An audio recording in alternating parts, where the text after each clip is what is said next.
It looks like Hunter Biden is found guilty on lying about using drugs while filling out federal forms for a gun, possible to get 25 years in prison.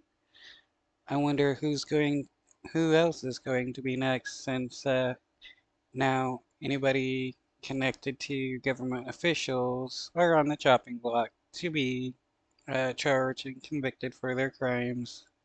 Guilty on all three counts, Hunter Biden has been convicted in his federal gun trial related to his purchase of a handgun back in 2018 while addicted to drugs. And thank you for joining us this midday. We're live on ABC 30, Hulu Live, and wherever you stream. I'm Jason Oliveira. And I'm Graciela Moreno.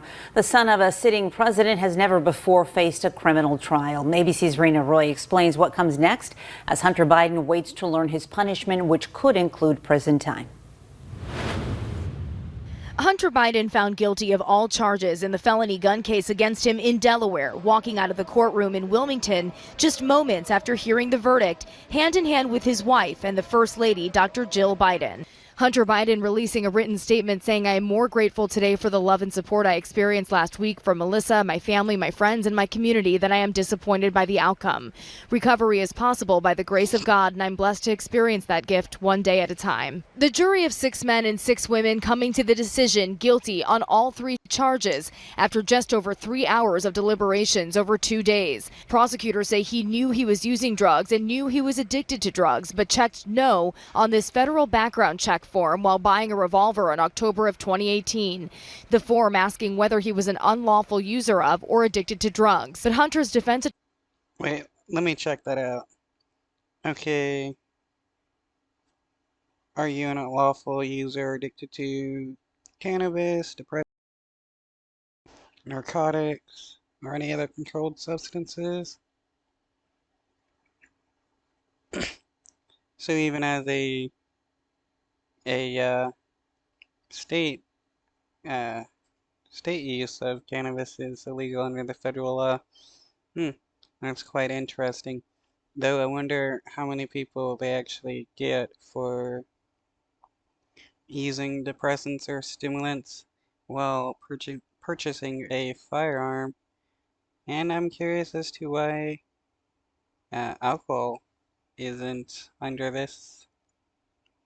The form asking whether he was an unlawful user of or addicted to drugs. But Hunter's defense attorney, Abby Lowell, telling jurors the prosecution failed to prove Hunter was actively using at the time of the purchase, saying there was no actual witness to Hunter using drugs on the crucial days. During the trial, jurors hearing testimony from several women in his life, including his ex-wife and ex-girlfriend, the owner and employees of the gun shop where he bought his firearm, and a number of expert witnesses. His 30-year-old daughter, Naomi, also taking the stand, but Hunter Biden did not testify in his own defense. Defense lawyer Abby Lowell arguing Hunter Biden was using alcohol at that time, but not drugs, and that the form was confusing. They say he had just gotten out of a 12-day rehab program before... I mean, the form isn't that confusing. The question is, I mean, pretty straightforward. He honestly knew what he was yes and no to. Purchasing the gun. President Biden releasing a written statement saying in part, "As I also said last week, I will accept the outcome of this case and continue to respect the judicial process as Hunter considers an appeal. Jill and I will always be there for Hunter and the rest of the family with our love and support. Nothing will ever change that."